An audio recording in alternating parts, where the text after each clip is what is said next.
Good morning friends. इस समय हम लोग प्रेजेंट इंडेफिनिट यानी सिंपल प्रेजेंट पे काम कर रहे हैं और हमने सिंपल प्रेजेंट पढ़ा, यानी सिंपल प्रेजेंट में हमने अफर्मेटिव सेंटेंस पढ़ा, नेगेटिव सेंटेंस पढ़ा। अब बारी है इंट्रोगेटिव सेंटेंस की। इंट्रोगेटिव क्या होते हैं फ्रेंड्स? देखें, इंट्रोगेटिव का मतलब है प्रश्नवाचक वाक्य। क्या होते हैं? प्रश्नवाचक वाक्य। तो प्रश्नवाचक का मतलब आपका सेंटेंस ऐसा होगा जिसमें कोई ना कोई आपसे कुछ ना कुछ पूछा गया होगा, यानी क्वेश्चन किया होगा। तो देखते हैं कि सेंटेंस क्या होते हैं। उससे पहले रूल देख लेते हैं। तो रूल में क्या है कि शुरू में डू या फिर डज लगाएंगे, यानी कि अगर प्लूरल आपका सब्जेक्ट है तो डू लगाएंगे, सिंगुलर सब्जेक्ट होने में डज लगाएंगे। आफ्टर दैट हम सब्जेक्ट लिखेंगे, सब्जेक्ट के बाद वर्ब की फर्स्ट फॉर्म लिखेंगे और इसके बाद ऑब्जेक्ट और लास्ट में क्वेश्चन मार्क ज़रूर लगाएंगे। एक बात और आप ध्यान देना दोस्तों, जो हमने आपको बोला कि यस या यस लगाते हैं वर्ब में, तो वो सिर्फ सिंपल सेंटेंस में ही काम आता है, ना तो वो नेगेटिव में काम करता, ना इंट्रोगेटिव में, ना ही इंट्रोगेटिव प्लस नेगेटिव। कहने का तात्पर्य यहाँ पे यह है कि वो हमारा यस या यस का खेल सिर्फ सिंपल प्रेजेंट यानी अफर्मेटिव सेंटेंस में होता है, जिसमें कोई सवाल जवाब नहीं होता। चलिए, जैसे पहला वाक्य लेते हैं, शुरू करते हैं। लिखा है कि क्या तुम स्कूल जाते हो? क्या तुम स्कूल जाते हो? आपका ट्रांसलेशन है, क्वेश्चन मार्क लगा है। हमें ये मालूम हो गया कि इंट्रोगेटिव सेंटेंस है। तो एज रूल के मुताबिक हम लोग इसकी इंग्लिश बनाते हैं। सब्जेक्ट हमारा क्या है? तुम। एक वचन नहीं है, बहुवचन है, तो डू लगाते हैं। डू, सब डू के बाद इन दोनों में से एक लगाना, तो हमने डू ऐड किया। इसके बाद सब्जेक्ट, सब्जेक्ट तुम, तो हमने यू रखा। और वर्ब क्या है? जाने, तो गो रखा। कहाँ जा रहा है? दिशा बताने के लिए टू। कहाँ जा रहा है? स्कूल, यानी कि स्कूल लिख दिया। तो हमारा पूरा ट्रांसलेशन क्या बोले? Do you go to school, यानी स्कूल हमारा ऑब्जेक्ट, लास्ट में प्रश्नवाचक हमने मार्क रख दिया। ये आपका पहला ट्रांसलेशन हो गया। दूसरा देखे, रीना वहाँ क्यों जाती है? अच्छा, एक बात और मैं आपको बताना चाहूँगा। अगर कोई इंट्रोगेटिव वर्ड आपके वाक्य के शुरू में आ गया तो आप सहायक क्रिया से शुरू करेंगे, और अगर कोई भी इंट्रोगेटिव वर्ड आपके सेंटेंस के बीच में आ गया, एक्स वाई जेड कोई भी इंट्रोगेटिव वर्ड है जो आपके सेंटेंस के बीच में आ गया, तो उस इंट्रोगेटिव शब्द की जो अंग्रेजी है वो हम सबसे पहले लिख देते हैं। उस इंट्रोगेटिव वर्ड की अंग्रेजी हम लोग सबसे पहले लिख देते हैं। अब बाकी रूल ऊपर वाले की तरह पूरे रूल्स हैं। चलिए देखते हैं। क्योंकि अंग्रेजी वाई, रीना एक वचन, डज यहाँ ऐसे ही, इसके बाद सब्जेक्ट है कि रीना कहाँ जाती, जाने की बात हो रही है। गो, अब कहाँ जाने की? स्कूल, तो जाने रही, कहाँ जा रही? वहाँ, वहाँ की अंग्रेजी देयर। ट्रांसलेशन हमारा क्या बना? Why does Reena go there? Why does Reena go there? ये हमारा सेकेंड ट्रांसलेशन हो गया। थर्ड पे बात करते हैं। क्या वह तुम्हें पढ़ाता है?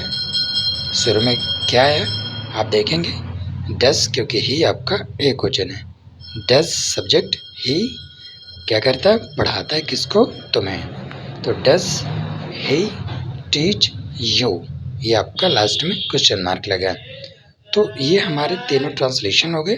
इनकी प्रैक्टिस आप कई बार कर सकते हैं। वीडियो अगर एक बार में समझ में नहीं आए तो वीडियो को पॉज करके आप दोबारा देख सकते हैं, 3-4 बार भी देख सकते हैं, रिपीट कर सकते हैं कई बार।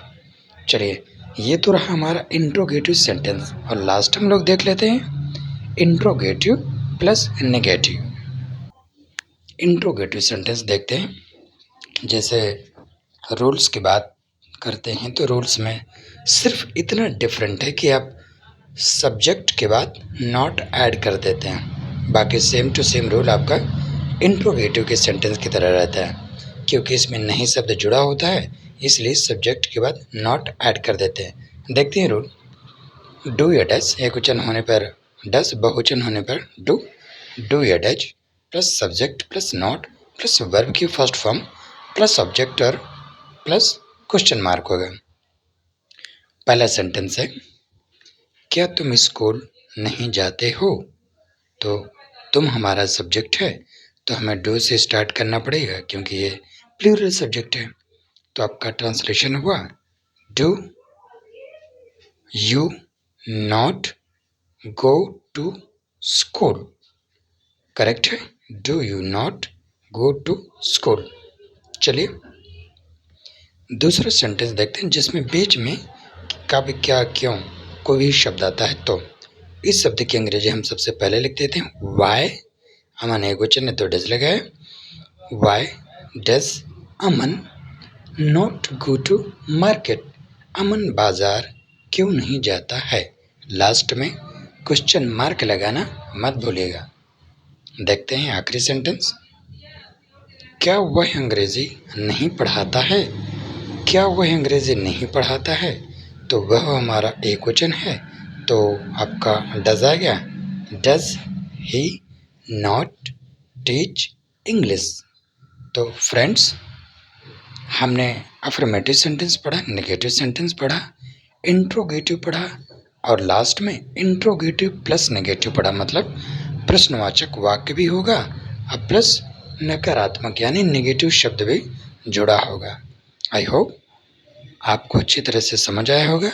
अगर कोई भी डाउट आपको इस ट्रांसलेशन में रह गया हो तो वीडियो को दोबारा आप देख लीजिए, पॉज करके कई बार आप देख सकते हैं। अब लास्ट में हम देखेंगे कि इस टेंस से रिलेटेड और क्या क्या जानकारी हमें मालूम होना चाहिए। बिल्कुल, कुछ इम्पोर्टेंट फैक्ट के बारे में जानकारी लेते हैं। जैसे फैक्ट नंबर 1, भविष्य में कोई काम की पहले से योजना बनी। जैसे आज मंडे है और आपने मंडे को ही योजना बना ली कि बुधवार को हमें स्कूल जाना है, यानी कोई भी वर्क जो पहले से डिसाइड है तो उसके लिए भी सिंपल प्रेजेंट का यूज करते हैं। जैसे मैंने कहा कि मुझे बुधवार को स्कूल जाना है, तो ट्रांसलेशन आपका बनेगा कि I go to school on Wednesday. कुछ ऐसे ही, यानी भविष्य में किसी काम की योजना पहले से बनी है तो उसके लिए भी सिंपल प्रेजेंट का यूज करते हैं। ओके, फैक्ट नंबर 2, यानी पूरे ट्रांसलेशन को one by one step by step आपको करना है। सबसे पहले आपको देखना है कि टेंस कौन सा है, टेंस की पहचान करना है। इसके बाद आपको देखना है कि उसका सब्जेक्ट क्या है, सिंगुलर है या फिर प्लूरल है, और इसके बाद देखना है कि वर्ब आपका क्या है, और इसके बाद देखना है कि ऑब्जेक्ट क्या है। फिर आपको करना है इंग्लिश का रूल, यानी हिंदी से इंग्लिश में कैसे डिवाइड करें, तो ट्रांसलेशन का रूल्स कैसे बनाएं।